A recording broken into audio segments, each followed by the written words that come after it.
အားလုံးပဲမင်္ဂလာပါကျွန်တော်ကတော့ဆရာလေးညွတ်တာရပါကဲကျွန်တော်ပြောင်းနေတာလေတပတ်ကျော်နှစ်ပတ်လောက်ရှိပါပြီကဲအားလုံးကိုကျွန်တော် content လေးတွေပေါ့နော်ကောင်းမွန်တဲ့ content လေးတွေနေတိုင်းဆောင်ရွက်လို့ရမယ်ရာလေးတွေအစီအရင်လေးတွေနောက်ဘုရုဒ္ဓလေးတွေကိုကျွန်တော်ပြောဖို့ဆိုပြီးတော့အများကြီးစီမံထားပါတယ်အများကြီးစီစဉ်နေဆွဲထားတယ်ပေါ့နော်ပြောဖြစ်တာလေးပဲရှိတာပေါ့အဲ့တော့ဒီနေ့ကျွန်တော်ပြောပြပေးမယ့်ရာကရေရာပါကျွန်တော်အများရေနဲ့ပတ်သက်တဲ့ရာလေးကိုတော်တော်များကျွန်တော်ပြောခဲ့မှုတယ်ဟုတ်ပြီရေဆိုတာကလူတွေရဲ့အရန်ရေးကြည့်ပါတယ်ရေရနေပြီးတော့ကျွန်တော်တို့ခဏကမှလိုအပ်တဲ့တောက်သုံးရေတွေကိုရရှိတယ်ရေတွေကိုတောက်ချင်းအဖြစ်လိုအပ်တဲ့ဓာတ်တွေရတယ်ပေါ့ခဏကိုယ်တွေမတန်ရှင်းတဲ့အခါမှာမြက်ပတ်နေရာတွေကိုတန်ရှင်းတဲ့အခါမှာလည်းရေရလည်းမရှိမဖြစ်အရန်ရေးကြည့်တယ်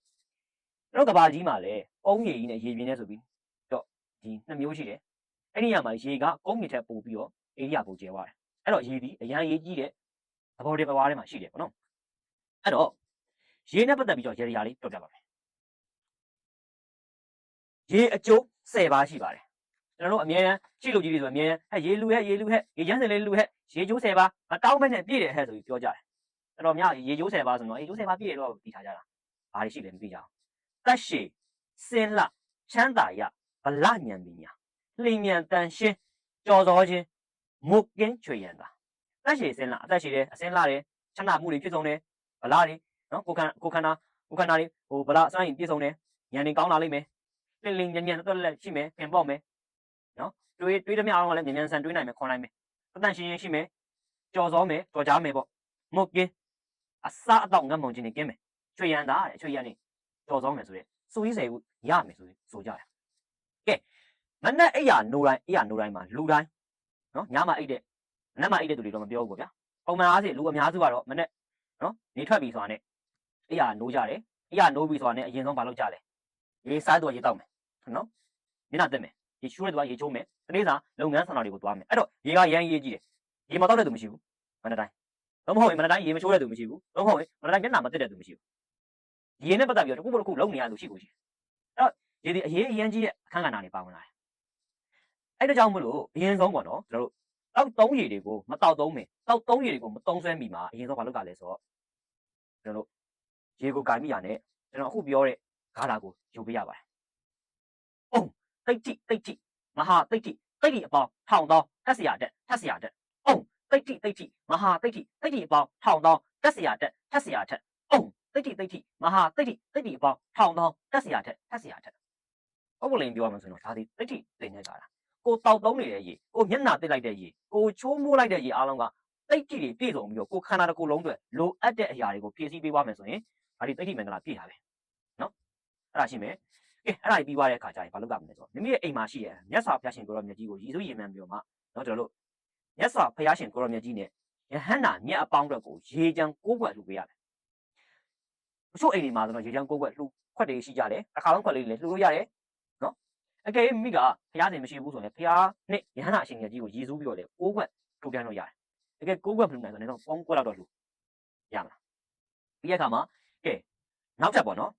်ဝိဇ္ဇာ၈000ဆရာပေါင်းတွေကိုရည်စူးရည်မှန်းပြီးတဲ့အခါမှာရေချမ်းနောက်ထပ်2ခွက်ရှင်းအောင်ပြောမှဆိုတော့ဘုရားယဟန္တာဒီပုဂ္ဂိုလ်ကစပြီးနော်ဒီမြင့်မြတ်တဲ့ပုဂ္ဂိုလ်တွေကနေပြီးတော့မှတိတ်၈000ဆရာပေါင်းတွေအကုန်လုံးကိုစုလို့ပါပေါ့နော်17ခွက်ပေါ့ပြောအောင်ဆို17မီငိမ့်နေပေါ့အဲ့ဒါကိုရည်စူး17ခွက်လှူဒန်းနိုင်ရင်လှူပါအကယ်မလှူဒန်းနိုင်ဘူးဆိုတော့နေတော့3ခွက်လှူပါနော်မိမိကအိမ်မှာနေနေတယ်တွေ့ထူးအလောက်ကင်နေမရှိဘူးဆိုရင်အိမ်မှာရှိတဲ့တောက်သုံးရေကိုဘုရားတွေကိုကတ်ထားတဲ့ပုဂ္ဂိုလ်တွေကိုကတ်ထားတဲ့တောက်သုံးရေကိုများလှူပေးပါများကတ်ပေးပါတောင်လူတယောက်တက်ကအနည်းဆုံး1လီတာလောက်ကုန်တယ်နော်ကျွန်တော်တို့ဆိုတော့ဒီလောက်နေရမ်းနေတယ်ဟိုတစ်ခါကျရေဘူးတစ်ဝက်လောက်ပဲကုန်တယ်အနည်းဆုံးတော့ကျွန်တော်တို့တရားအောက်တော်ရေကိုကတ်တဲ့အခါမှာလေတသိလေးပဲကတ်ကြမှာအကုန်စားလောက်ပဲကတ်ကြမှာအဲ့တော့နော်တနေ့မှာမိမိတို့ကတ်နိုင်တဲ့လောက်ပူဇော်နိုင်တဲ့လောက်အောက်သုံးရေကိုပူဇော်ပေးပါလှူဒန်းပေးပါရမလားโอเคနော်အဲ့တော့ကျွန်တော်တို့နေ့လုံးမှာ3ချိန်4နိုင်3ချိန်4ချိန်4နိုင်4ချိန်4 5ချိန်4နိုင်5ချိန်4နော်ဘယ်လောက်4နိုင်တဲ့ပုံလေးလေးပါပြီးတဲ့အခါမှာခုကာလဆိုရင်မိုးရာသီကာလရောက်နေပြီဒါပေမဲ့လည်းပူနေသေးတယ်ပူနေသေးတဲ့အတွက်ကြောင့်မလို့ရေရဲ့အေးရကိုလှူပေးပါရေတံပိုးတွေရှိတယ်အဲ့ဒါလှူပေးရေအေးတွေလှူပေးနော်ရေချမ်းတွေလှူပေးတောက်သုံးရေတွေလှူပေးနော်များလှူပေးများအပန်းမကြည့်ပါဘူးလမ်းသွားနေရင်နဲ့နော်10ဘူးလောက်လှူလိုက်လည်းအပန်းမကြည့်ပါဘူးကိုဘေးနားမှာလူတိုင်းမှာတော့စိုင်ရှိကြလိမ့်မယ်ရှိရဆိုင်လေးတွေရှိကြလိမ့်မယ်အဲ့ဒီရှိရဆိုင်လေးတွေမှာကဲဒီနေ့မှာတော့ရေတံဘူးလာဝဲသူရှိရင်အထက်ကလူတော့ကဲအနည်းအနက်ဘူးလူပေးတယ်အဲ့လူတွေကိုတော့ free ပေးလိုက်ပါအဲ့ဒါမျိုးလေးလုပ်ပေးလို့ရတယ်ဒါလမ်းကြုံလူလေးရနော်အဲ့လိုမျိုးလေးတွေ တက်နိုင်လောက်ရေလူတန်းပေးအေးလူပေးရမှာကဲပြီးသွားပြီဆိုတာ ਨੇ ရေနဲ့ပတ်သက်တဲ့အကြီးကျယ်ဆုံးရေတရားတစ်ခုကျွန်တော်ပြောပြတယ်အဲ့လားပါလဲဆိုတော့တော်တော်များပါလဲဆိုတော့ငါလက်ခုပ်ထရရေမဖြစ်ချင်ဘူးလားဆိုပြီးစကားရှိကြတယ်နော်ကိုလက်ခုပ်ထဲရောက်ပြီဆိုတော့ဒါကိုပိုင်တာပေါ့ကိုလက်ခုပ်ထဲမရောက်ဘူးဆိုတော့ကိုမပိုင်ဘူးအဲ့တော့အဲ့ဒါကြောင့်မလို့ဘာလုပ်ကြလဲဆိုတော့ကျွန်တော်တို့ရေကိုရေတက်နော်ရေတက်ပုံလိန်ပြောဆိုတော့မိုးရေရရင်မိုးရေဒီခံထားပါဗျာချောင်းရရင်ချောင်းရေတွင်းရရင်တွင်းရေတဘာဝကနေပြီးစီစဉ်လာတဲ့ရေသုံးနိုင်ကောင်းတယ်မရှိလဲရေတက်ပါဗျာကျွေးတက်နေမှာဆိုရင်လည်းရှိပါတယ်ဘာလဲခေါ်အာဟီဝနာကနေပြီးကြာလာရေအစ်စ်တွေတော့ဘာလို့ညာလို့စတဲ့ဖြစ်ဈေးရန်ကြီးအဲ့ဒါသုံးချင်တော့သုံးလို့ရတယ်ပြောရမှာဆိုရင်နော်မရှိလဲပြန်တာမရှိရေတောက်သုံးရေတစ်ခုခုသုံးအဲ့ဒါကိုဖတ်လားအဲ့ဖို့ရေခွက်အဲ့ဒါကိုထည့်မယ်ပြီးသွားပြီလားပြီးသွားတဲ့ခါကျရင်မိမိရဲ့ရှေ့မှာအားထားမလဲဆိုတော့ညောင်ရီအိုးရရင်ညောင်ရီအိုးညောင်ရီအိုးမရဘူးဆိုရင်မွေဖလားသို့မဟုတ်ရွှေဖလားနော်ကော်တွေဘာတွေမသုံးစေချင်ဘူးကောင်းတဲ့ပစ္စည်းသုံးနိုင်ရင်ကောင်းပါနော်ပြီးရတယ်ခုနကရေထည့်ထားတဲ့ပကံခွက်ထဲကနေပြီးတော့မှလက်ခုပ်လေးနဲ့ယူပါပြီးတဲ့အခါမှာကျွန်တော်ခုရှင်းမှပြောခဲ့တဲ့တိတ်ခိတ်ကနေကားတာရှိတယ်အဲ့တော့တစ်ချိန်ရွတ်ပါ